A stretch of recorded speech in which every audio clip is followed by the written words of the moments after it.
Just after 3 a.m. on Boxing Day, December 26th, a security patrol near the east gate of RAF Woodbridge sees lights descending into the forest. They radio it in, thinking a plane has gone down.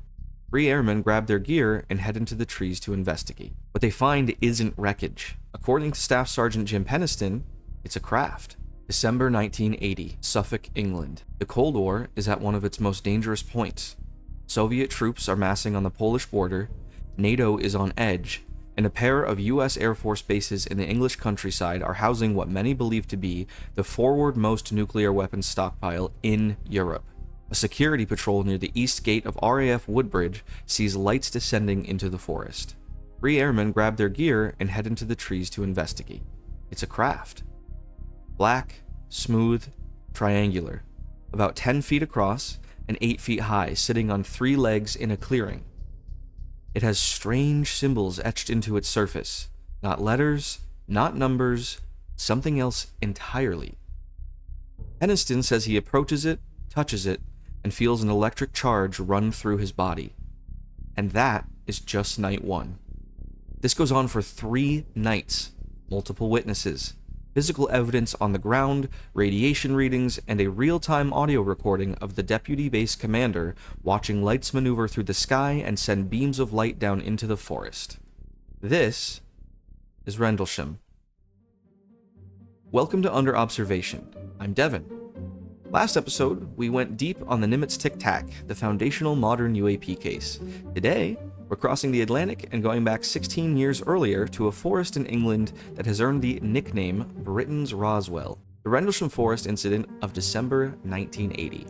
Now, I need to be upfront about something before we start. Rendlesham is a more complicated case than Nimitz. The witness accounts have evolved significantly over the decades.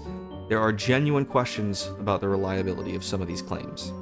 The skeptical explanations are stronger in some areas and weaker in others. I'm going to walk through all of it, what we know, what's contested, and where the evidence actually points, because this case deserves the same honest examination we gave to Nimitz and the Tic Tac. Before we get into what happened, I want to set the stage, because the location of this incident is not incidental. It's arguably the most important detail in the entire case. RAF Woodbridge and RAF Bentwaters were twin United States Air Force bases in Suffolk, England, separated by about 3 miles of dense pine forest. Rendlesham Forest. Despite being on British soil and carrying the RAF designation, Royal Air Force, these were American-operated bases under NATO command. This was at the height of the Cold War, and these installations were among the most strategically important in Europe. RAF Bentwaters, in particular, is now widely acknowledged to have housed tactical nuclear weapons, stored in underground bunkers in what was called the Weapons Storage Area, or WSA. Colonel Charles Halt, the deputy base commander during the incident, would later describe Bentwaters as the forward-most nuclear storage area in Europe. That was a direct quote. The British government, following long-standing policy, has never confirmed or denied this. I think the nuclear dimension is critical, and it connects Rendlesham to a broader pattern. So, if you have been around UFO lore at all in the past forever, you know that typically sightings are really, really concentrated over one of 2 areas. A, water, specifically ocean water, it seems, and B, nuclear sites. So I think that's really, really an important piece of the pattern here. Researcher Robert Hastings actually documented over 100 cases of UFO activity at nuclear sites. So missile silos, storage facilities, processing plants. The pattern is remarkably consistent across sightings. And sometimes there's even reportedly disabled missile systems. So if these are random events, it's really an extraordinary coincidence. And the timing matters too. I mean, in 1980, the Cold War was extremely tense. We didn't know who was going to bomb who, or if the world was just going to blow up the next day. We were under our desks and wondering what was happening in 1980. We had no clue. I mean, the men stationed at these bases were not relaxed. It wasn't peacetime. It might not have been an active conflict, but the Cold War was mentally terrifying. So, Rendlesham Forest itself is a dense pine plantation, about 6 square miles of woodland owned by the Forestry Commission. At night, it's very dark, disorientingly dark. The kind of place where distances and directions can be kind of hard to judge, especially under stress. The forest runs right up to the east gate of RAF Woodbridge, and beyond the forest's eastern edge lies open farmland, a clearing known as Capel Green, and then the Suffolk coast. There's the ocean, where about 5 miles away sits the Orford Ness Lighthouse. That lighthouse is going to come up again. Please keep it in mind. In the early hours of December 26th, 1980, Boxing Day in England, the day right after Christmas, a security patrol near the east gate of RAF Woodbridge spotted something unusual. Bright lights appeared to descend into the forest just beyond the base perimeter. Around the same time, astronomers later confirmed that a particularly bright meteor, a fireball, burned up over southern England. Whether the initial lights were the meteor or something else is one of the earliest points of disagreement in this case. The security personnel assumed it was a downed aircraft. Airman First Class John Burroughs was one of the first to notice the lights. He alerted his superiors, and a small team was assembled to investigate. The team that entered the forest consisted of 3 men: Staff Sergeant Jim Peniston, Airman First Class John Burroughs, and Airman First Class Edward Cabansag. What happened next depends on who you ask and when you ask them. This is where I need to flag something important. The earliest accounts, the written statements that Peniston, Burroughs, and Cabansag filed in the days immediately following the incident, describe something significantly less dramatic than the accounts all 3 of them would give years and decades later. It's a big point of contention on this case. The story seemed to develop the further we got away from the event. The original statements described chasing lights through the forest, but Peniston's later accounts describe a landed solid triangular craft that he examined for 45 minutes and physically touched. This evolution of his testimony is a legitimate concern, so we do need to take that into account while we're speaking about Rendlesham Forest. Here's what the original statements say, regardless of how they evolved. Cabansag, the 3rd member of the team, filed a statement describing how they pursued lights through the forest, eventually reaching a farmer's field where they could see a beacon in the distance. His statement is the most grounded and least dramatic of the 3, and it essentially describes following lights that turned out to be the Orford Ness Lighthouse. Burroughs described strange lights that moved through the trees and seemed to react to their presence, but his initial statement doesn't describe a landed craft. Peniston's account is where things diverge significantly. In Peniston's original 1980 statement, he described an unusual light source, but in later interviews, particularly from the early 2000s and onward, his account expanded dramatically. He described approaching a triangular craft, roughly 10 feet across and 8 feet high, sitting in a clearing on 3 legs. He described the craft as black, smooth, warm to the touch, with strange hieroglyphic-like symbols etched into its surface. He said he examined it for approximately 45 minutes and even touched the symbols, feeling an electric charge run through his body. None of the other witnesses from that night, including Burroughs, who was supposedly right there with Peniston, has ever corroborated seeing a solid landed craft. Only Peniston said that. Burroughs has described lights, strange phenomena, and an experience he definitely can't explain, but he never corroborated a physical object that someone walked up to and touched for 45 minutes. In fact, Burroughs told researcher Ian Ridpath directly, Peniston was not keeping a notebook as it went down, and Peniston did not have time to make any sketches in a notebook while this was going on. That's going to make more sense later, but if you didn't have time for that, you definitely weren't touching this craft that may or may not have been there for 45 minutes. Even more striking is in Peniston's original statement, he claimed that they only got to about 50 meters away. And then suddenly, mid-2000s, early 2000s, he was touching it for 45 minutes. So there's a really important discrepancy there. Human memory is complex. Trauma can definitely affect recall. That is a scientific fact.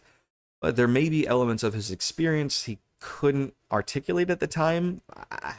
It's hard to say. The skeptical position on night 1, especially championed by Ian Ridpath, the same researcher, is that the initial lights were the fireball meteor that was independently confirmed over southern England, which makes sense why it wouldn't be the lighthouse, but it was other lights. And then they eventually found themselves looking at the lighthouse through the trees. Cabansag's original statement, I believe, actually supports this. He describes reaching a point where they could see a beacon, and that would have been the Orford Ness Lighthouse.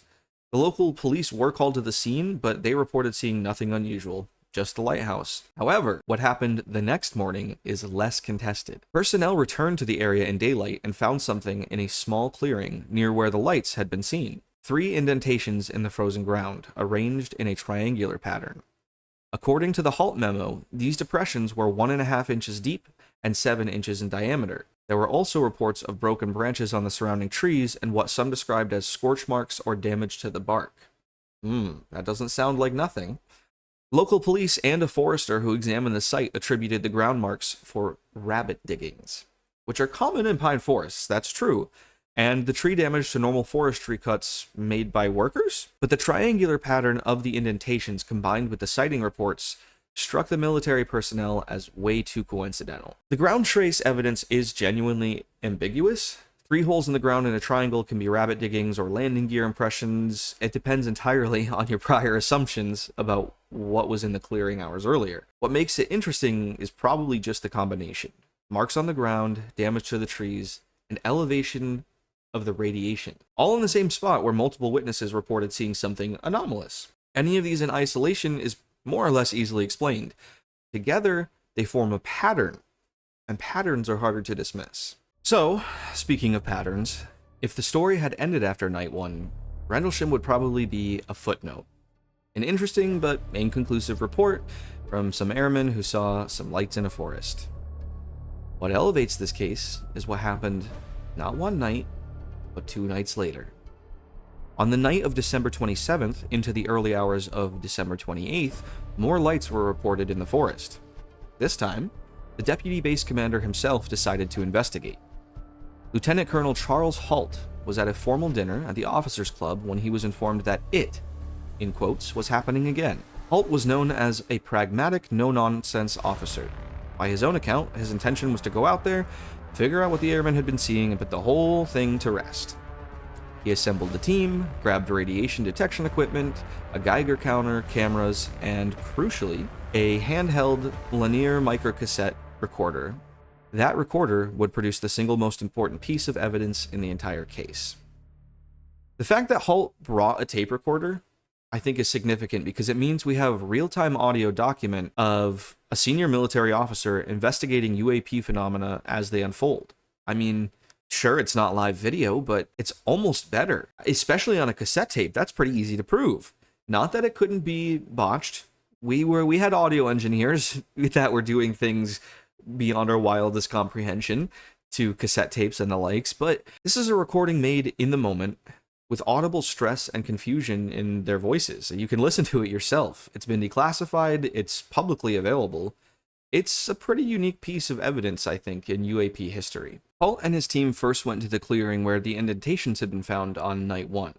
Using the Geiger counter, they took radiation readings from the 3 depressions and the surrounding area. The readings showed levels of 0.05 to 0.07 milliröntgens per hour in the depressions, which a milliröntgen is effectively just radiation. So they found 0.05 to 0.07 milliröntgens per hour in the depressions compared to a background level of roughly 0.03 per hour in the surrounding area, meaning the readings were elevated, roughly double their background, but not dramatically so. On the tape, you can hear Halt calling out readings while Sergeant Monroe Nevels operates the Geiger counter. Nevels was a disaster preparedness chemical defense instructor. He wasn't a nuclear specialist, and his familiarity with the specific equipment he was using has been questioned by some skeptics. But the readings were recorded in real time on tape, which at least rules out fabrication after the fact. The radiation readings here are one of the more debated elements of the case. The UK Ministry of Defence actually later assessed them as not significantly higher than average background, which is why I said not in a dramatic sense was it double. Critics have pointed out that the meter Halt's team used wasn't designed for precise environmental radiation surveys, and that the slightly elevated readings could result from natural variation in soil composition. Supporters argue back and forth that finding elevated readings specifically in the depressions and not in the surrounding soil is meaningful regardless of how small the numbers are, but this is a case where the same data supports different conclusions depending on your starting assumptions. So after examining the ground site, Halt and his team moved deeper into Rendlesham Forest.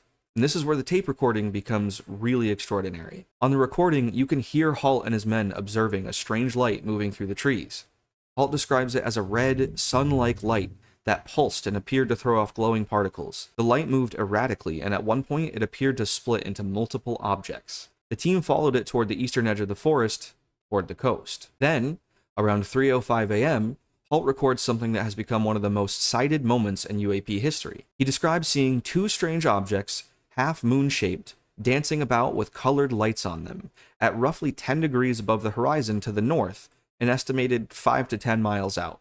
The half-moons appear to morph into full circles. Objects appear to the south as well. Orbs, maybe? And then comes the moment everyone remembers. On the tape, you hear Halt say, "Hey, here he comes from the south. He's coming toward us now." Then, "Now we're observing what appears to be a beam coming down to the ground." Another voice, likely Master Sergeant Bobby Ball, simply says, "Shit." "This is unreal," Halt says.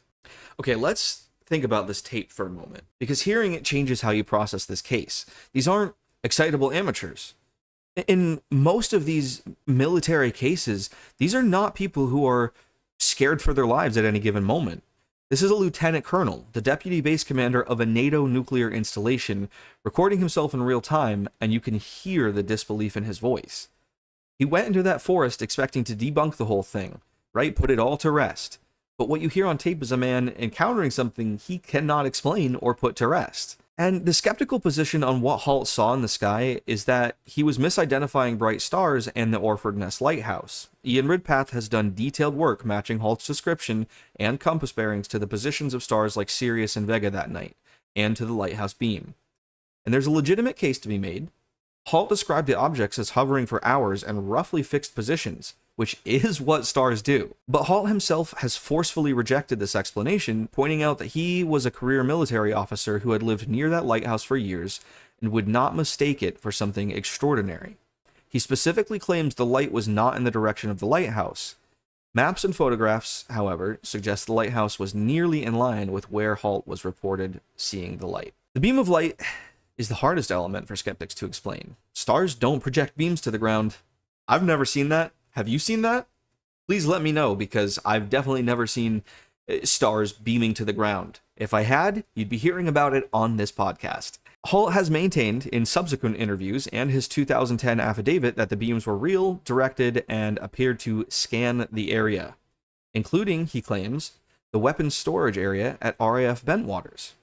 If that claim is accurate, it would mean that an unknown object directed energy at a nuclear weapons facility.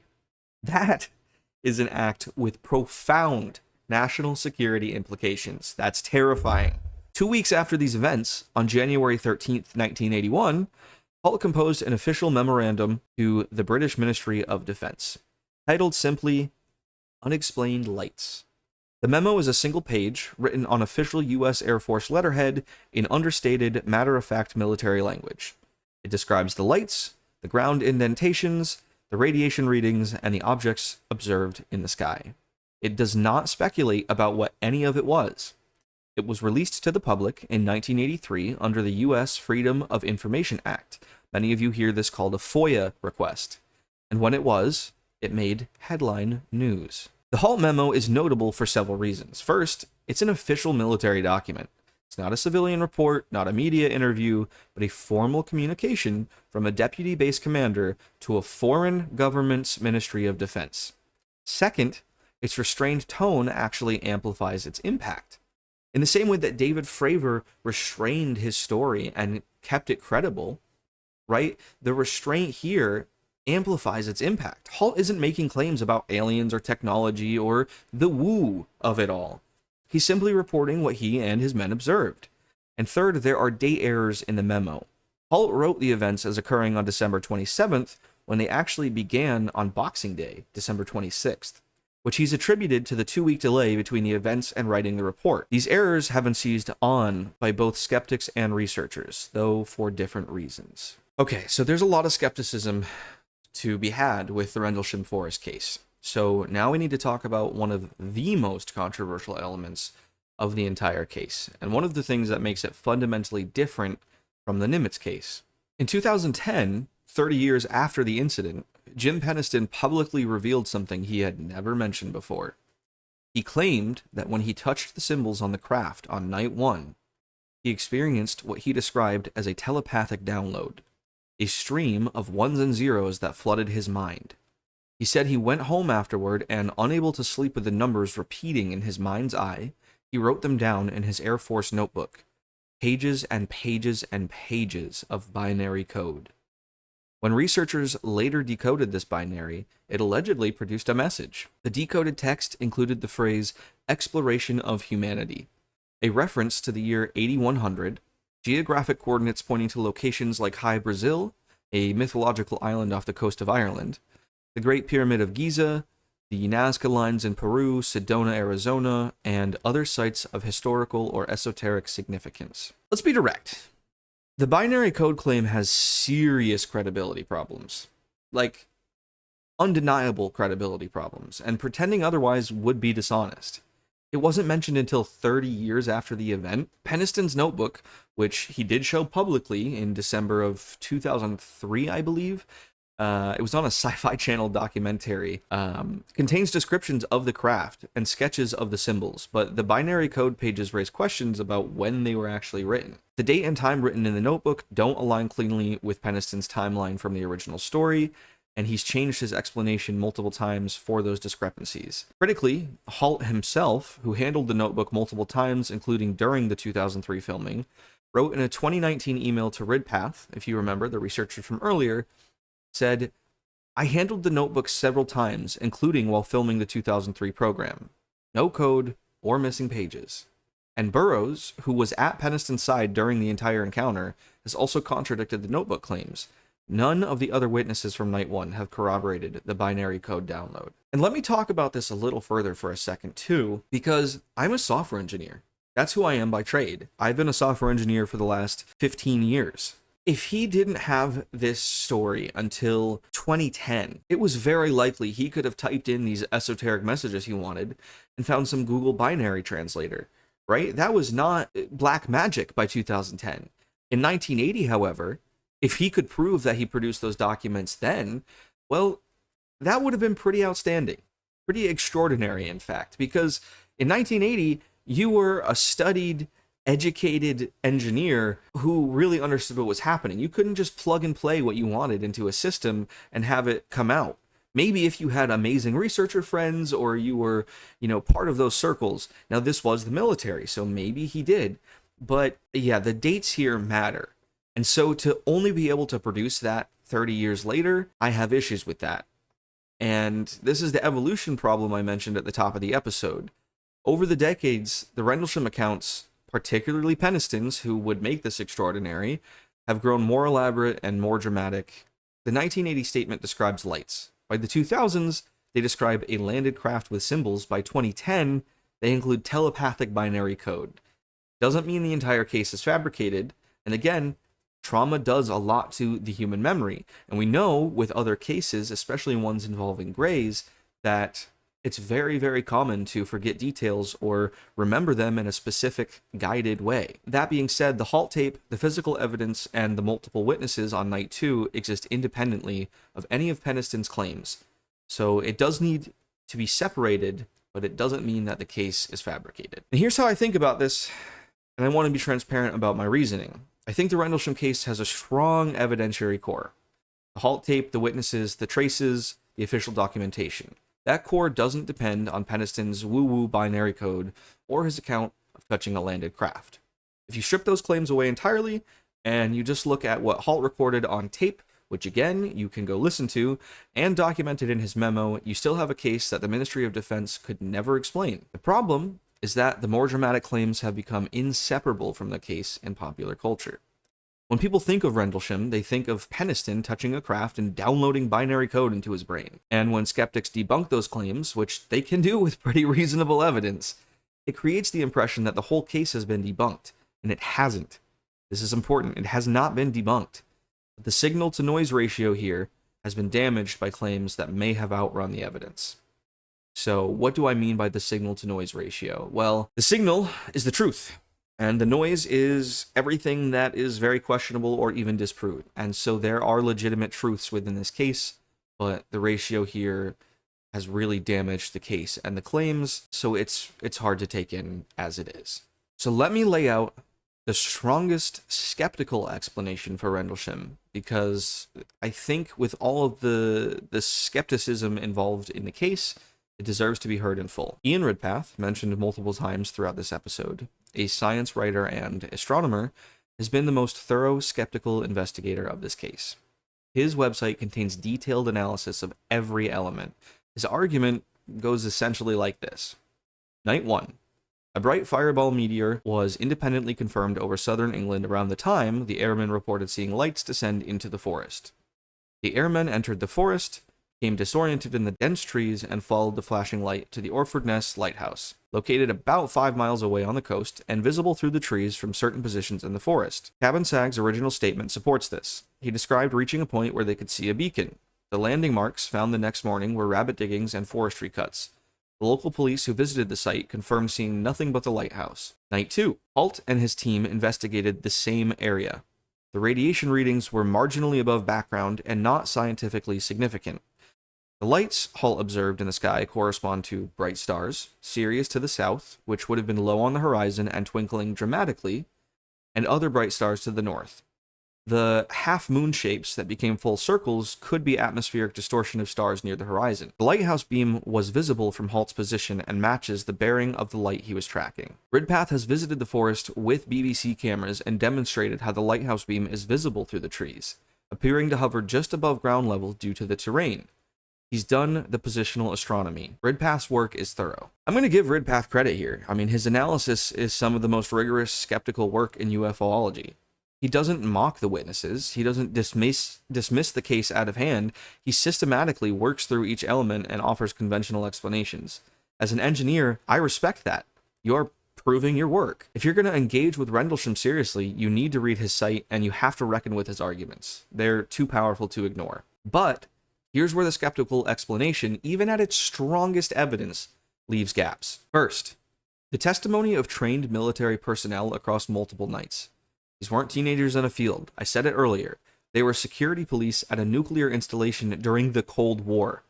Halt specifically has maintained for over 40 years that he knows where the lighthouse is and that he saw whatever it was, and it was not the lighthouse.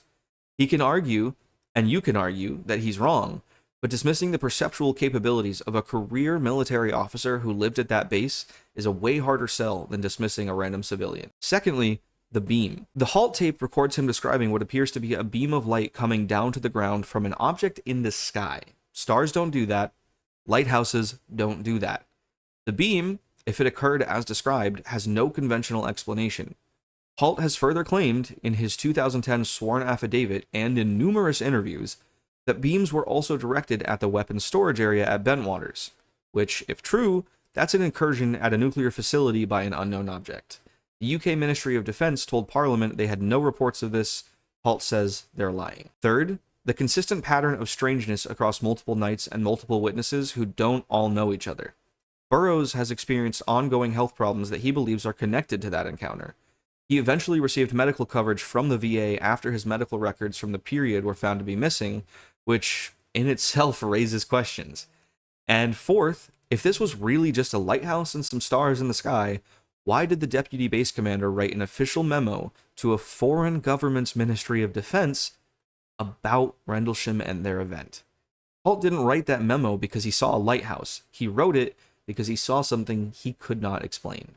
The Ministry of Defense's official position has always been that the incident posed no threat to national security and didn't warrant further investigation. Nick Pope, who ran the Ministry of Defense's UFO desk from 1991 to 1994, has called this conclusion inadequate. He's described the Rendlesham Forest radiation readings as among the most tangible physical evidence in any UAP case, though that assessment has been challenged. The tension between the Ministry of Defense's dismissive stance and the content of Halt's own official memo has never, ever been satisfactorily resolved. So, where does this leave us? Rendlesham is messy. It's not the clean, censor-confirmed case that Nimitz is. The witness accounts have evolved, maybe even been corrupted. The physical evidence is ambiguous at best. The skeptical explanations cover some of the ground, but not all of it. Here's what I think makes it important despite all of that. First, the Halt tape. There is no other case in UAP history where a senior military officer recorded himself in real time investigating anomalous phenomena. The tape is a primary source document. Whatever was happening in that forest, whether it was a lighthouse, a craft, or something else entirely, Halt's confusion and alarm on that recording are so genuine. That tape exists and it needs to be explained. Second, the nuclear connection. Rendlesham adds another data point to an already significant pattern of UAP activity around nuclear facilities. Malmstrom Air Force Base, 1967. Missiles taken offline during a UAP sighting. Rendlesham, 1980. Lights and beams reportedly directed at a nuclear weapons storage area. This pattern either means something, or it's a remarkably consistent coincidence spanning decades and continents. Third, the institutional response. The gap between what Halt reported in his official memo and how the Ministry of Defense handled it is itself a data point. A deputy base commander doesn't write a memo to a foreign government's defense ministry about a lighthouse. It is clearly a lighthouse. You don't write a memo to a foreign government's defense ministry about a lighthouse. The memo exists because Halt saw something so significant he needed to document through official channels. The Ministry of Defense dismissal of that document without conducting a thorough or actual investigation tells us something about how these reports were handled institutionally. Now, in 2015, Halt claimed to have obtained statements from radar operators at RAF Bentwaters confirming they had tracked an unidentified object on radar the night of December 26, 1980. An object that reportedly crossed their 60-mile radar telescope in 2 to 3 seconds, stopped near the base water tower, and then moved into the forest. If we could verify that information, this would be transformative for the case. It would add the kind of sensor confirmation that Rendlesham has always lacked compared to the Nimitz case. But no official radar records have been released, and the operators have not gone on record publicly. So these claims are, to this day, unverified. However, Rendlesham teaches us something about how UAP evidence works in the real world, because theory is never application. It's rarely clean, it's rarely definitive, witnesses are human. Their memories shift, their stories evolve, and sometimes their later claims outrun what the contemporaneous evidence supports. It doesn't mean nothing happened. It means we have to be careful, honest, and willing to hold multiple possibilities in our heads at once.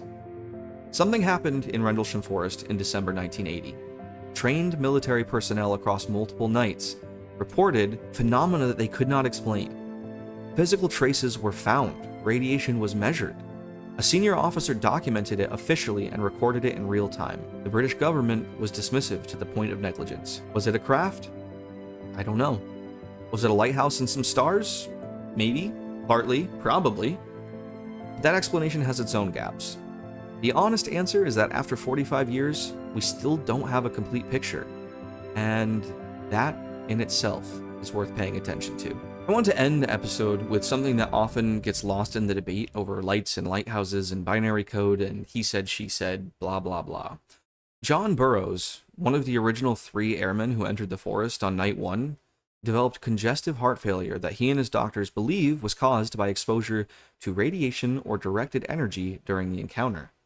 He needed open heart surgery to replace a badly damaged anterior mitral valve.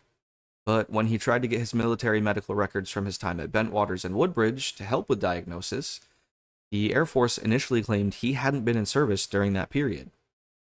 His records were classified. With the help of his attorney, Pat Frasconia, and Senator John McCain's office, Burroughs fought for years. In January of 2015, the VA finally settled in full, effectively acknowledging that he was injured in the line of duty in December 1980. He became the first person in U.S. history to receive full VA disability benefits for injuries sustained during a UAP encounter. And yet, his complete medical records from that period remain classified to this day. Dr. Christopher Kit Green, a former CIA medical officer, confirmed publicly that Burroughs' records were among only a handful in his entire intelligence career that were formally classified, connected to special access programs involving sensitive technologies and electromagnetic field studies. Think about that. The US government wouldn't release his medical records, but it did give him medical coverage for injuries sustained during an event it officially says didn't happen. Jim Penniston, whatever you make of his binary code claims, served his country and has maintained his core account for over 4 decades. Charles Halt staked his reputation on his memo, his tape, and his subsequent public statements. These men have been ridiculed, dismissed, and told they saw a lighthouse. Maybe some of them did see the lighthouse, but something else was there too. The evidence doesn't all point in one direction. It's what makes Rendlesham one of the most important and most human cases in UAP history. Real evidence is messy. Real encounters involve fallible people. And real investigations require us to sit with uncertainty rather than forcing a clean human narrative. We are under observation. But the question is, why? Thanks for listening to episode 2 of Under Observation. Next episode, we're leaving military bases behind and heading to a schoolyard in Ruya, Zimbabwe, where in September 1994, 62 children reported seeing a craft land and beings emerge. Beings that communicated a warning about the future of planet Earth. The aerial school encounter, that's coming soon. Until then, keep looking up to the secrets in the skies.